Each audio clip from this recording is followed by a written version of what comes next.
ఈనాడు ఆవిష్కరణము విక్రమ్ పూలా గారు రాసినారు అని చెప్పినప్పుడు ఎన్నో నాకు సమస్యలు ఉన్నా కూడా నా ఆత్మసాక్షి చెప్పింది ఈ సభకు రావాలి, ఈ పుస్తకాన్ని ఆవిష్కరణ చేయాలి అనే దానికోసము ఇక్కడ నేను బెంగళూరు ఇంకా తెల్లారి వచ్చి ఈ సభలో పాల్గొన్నాను. ఈ పుస్తకాన్ని చాలా హృదయవంతంగా నా హృదయం I'm heartfully I have launched this book, which is useful book to the people of Andhra Pradesh, the women, the scheduled caste, scheduled tribe, the lawyers, youth, thinkers, teachers, laureates, everybody of this part of the nation. ఇంతే కాదు, ఈ పుస్తకం ఆవిష్కరణము సత్యాంశాలు విక్రమ్ పూలా గారు చాలా స్పష్టంగా నగ్న సత్యాల్ని ఈ పుస్తకంలో చిత్రీకరించారంటే తప్పు కాదు. 1978లో చంద్రబాబు నాయుడు గారు చంద్రగిరి పల్లెనింక చిత్తూరు జిల్లా శాసనసభ్యుగా కాంగ్రెస్ పార్టీలో ఎన్నికయ్యి విద్యార్థి నాయకుడిగా పేరు పొందాడు. సభ్యుడిగా కాంగ్రెస్ పార్టీలో గుర్తించుకున్నాడు. కాంగ్రెస్ పార్టీ ఆయన్ని సినిమాటోగ్రఫీ మంత్రిగా చేసినారు. 3 సంవత్సరాలు అయిన తర్వాత 3.5 సంవత్సరం తర్వాత ప్రపంచంలో నట సామ్రాట్ కృష్ణ అవతారము, దుర్యోధన అవతారము, రావణ అవతారము, మానవీయ దేవుడిగా పేరు పొందిన ఎన్టీ రామారావు గారి అల్లుడుగా 81వ ఇస్వీలో ఆయనకి వివాహం జరిగింది. 78వ సంవత్సరం ఇంకా ఇప్పటి వరకు ఆయన రాజకీయ ప్రజ్ఞ, రాజకీయ నాయకత్వము ఉమ్మడి ఆంధ్రప్రదేశంకే కాదు, ఇడీ దేశానికే ఒక నాయకత్వం ఇచ్చేట్లా, ఒక రాజకీయ పాత్రని వహించేట్లా రాజకీయ ముత్సద్ది చంద్రబాబు నాయుడు గారు. కాబట్టి ఈ కాలఘట్టంలో ఈ పుస్తకం ఆవిష్కరణము విక్రమ్ పూలా గారు జర్నలిస్టుగా ఇడీ తెలంగాణ, ఆంధ్రప్రదేశ్ జర్నలిస్టుగా పేరు పొంది ఇప్పుడు చిత్ర మాధ్యమంలో యాంకర్గా పనిచేస్తుండేట్లా విక్రమ్ పూలా గారు ఆయన బాల్యము, విద్యార్థి దిశ, విద్యార్థి నాయకుడు, రాజకీయంగా ఎలా పెరిగినాడు అనేట్లా విచారాలని స్పష్టంగా చిత్రీకరించారు ఈ బుక్లో. ఈ బుక్ని మీరు చదివితే మీకు అర్థమవుతుంది చంద్రబాబు నాయుడు గారి ఒక రాజకీయ ప్రయాణము ఎలా జరిగింది, ఎన్ని కష్టాలు అనుభవించాడు. ఈయన పెద్ద రాజకీయ ముత్సద్ది అంటే రాజకీయ నాయకునికి, రాజకీయ ముత్సద్దికి వ్యత్యాసాలు ఉన్నాయి. రాజకీయ ముత్సద్ది అని ప్రతి ఒక్క రాజకీయ నాయకునికి కూడా పిలిచేది లేదు. రాజకీయ ముత్సద్ది అంటే దేశం గురించి, మనుషుల్ని గురించి, సమాజాన్ని గురించి, సమాజ వ్యవస్థను గురించి, సుధారణల గురించి, మానవ సంపన్మూలాన్ని క్రోడీకరించి సమాజ వ్యవస్థని ఎలాగే అభివృద్ధి చేయాలని ప్రతి క్షణము ఆలోచన చేసేట్లా ఒక నాయకుడికి మాత్రమే రాజకీయ ముత్సద్దని పిలుస్తారు. దయచేసి మీరు కొంచెం ఆమెటేయండి. హలో, మీరు కొంచెం ఆమెటేయండి. Please stop it, please stop it now.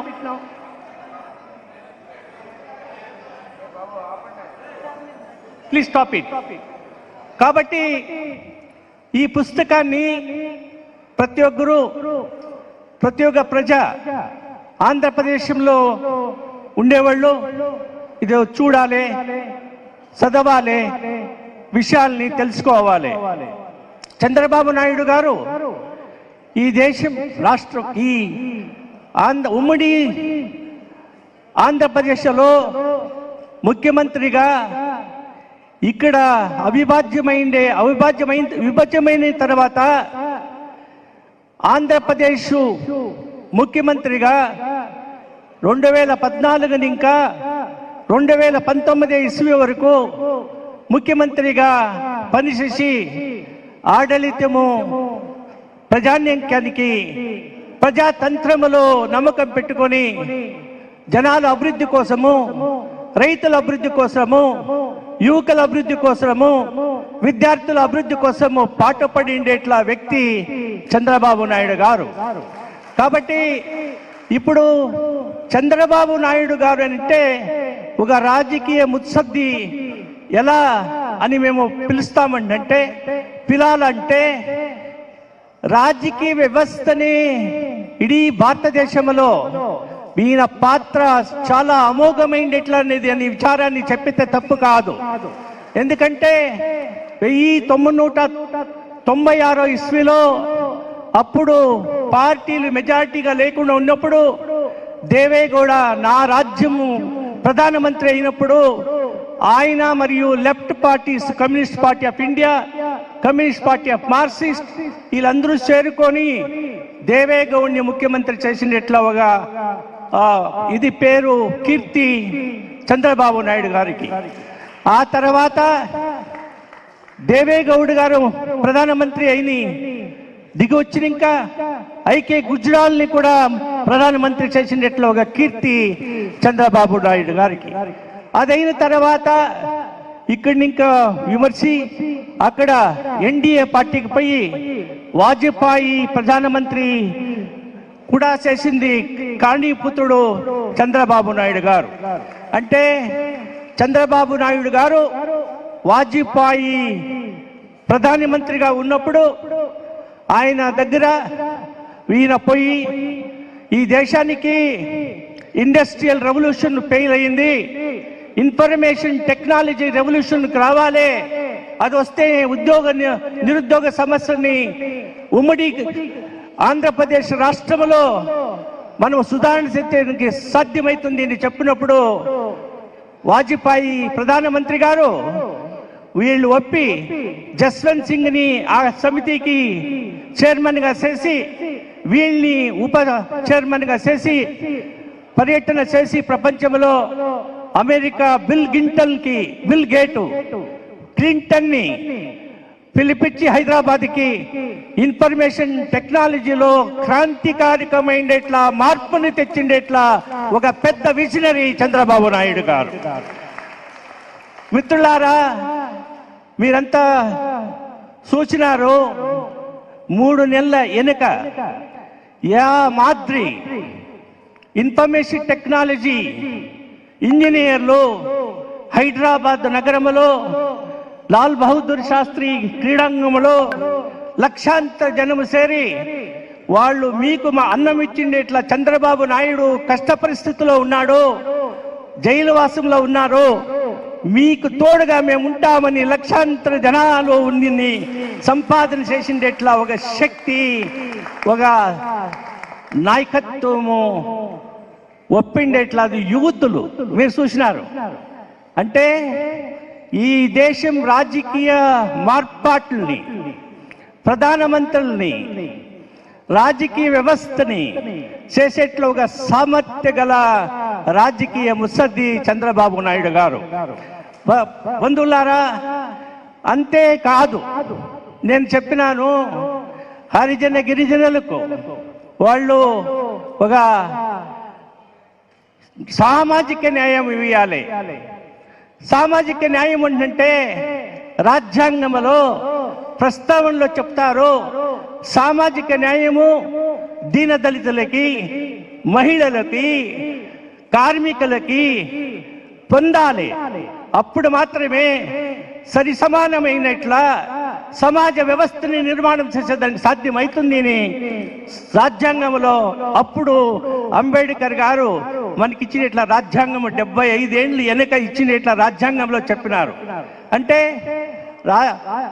Chandrababu Naidu గారు రాజ్యాంగాన్ని పూర్తిగా అవగాహన తీసుకొని అర్థించుకొని ప్రస్తావనని అనుష్ఠానంలో తెచ్చేదానికి ఉమ్మడి ఆంధ్రప్రదేశ్ విభజనమైన ఇంకా ఆంధ్రప్రదేశ్లో హరిజన గిరిజనులకి సామాజిక న్యాయం ఇచ్చిన ఒక వ్యక్తి. అండ్ ఎందుకు చెప్తున్నానంటే ఒకే విషయం చెప్తాను. బాలయోగి గారు ఒక హరిజన యువకుడు, వకీలుగా, మ్యాజిస్ట్రేట్గా, రాజకీయ నాయకుడుగా ఉన్నప్పుడు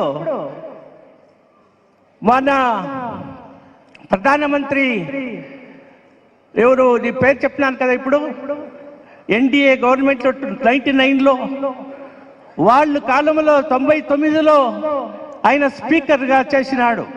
అంటే ఒక హరిజన నాయకుని పార్లమెంటు సంసదీయ ప్రజాప్రభుత్వ వ్యవస్థలో ఎన్డీఏ గవర్నమెంట్లో ఒక హరిజన నాయకుని స్పీకర్గా చేసినట్ల కీర్తి చంద్రబాబు నాయుడు గారిది.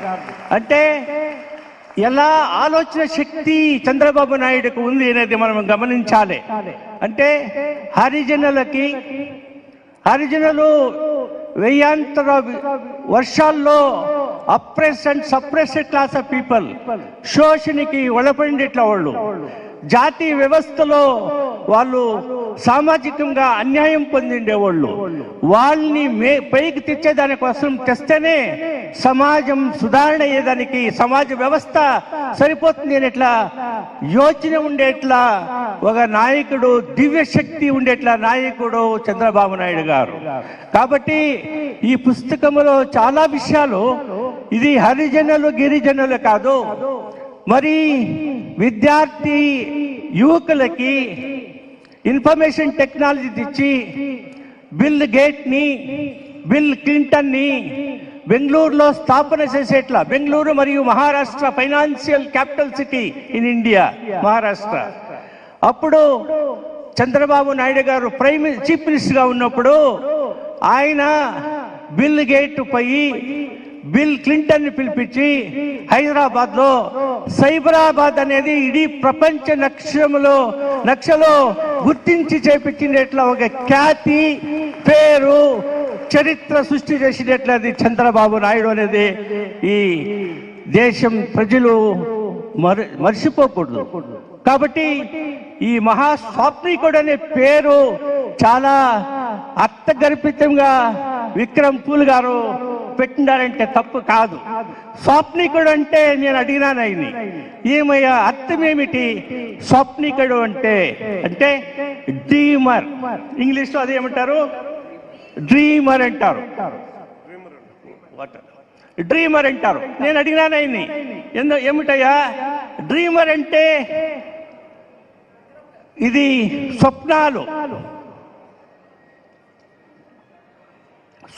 నిజం కావు కదా అని అడిగితే, లేదు సార్, స్వప్నాలు కూడా నిజమయ్యేట్లా చరిత్ర ఈ ప్రపంచంలో ఉంది. కాబట్టి ఈ చంద్రబాబు నాయుడికి మహాస్వాప్నికుడు అని, ఆయన ఏమేమి స్వప్నాలు పొందిండో అవన్నీ కూడా అనుష్ఠానానికి తెచ్చేదానికి ప్రయత్నం చేసి జయశీలమైనాడు అనేట్లా విషయము ఈ పుస్తకము పేరు.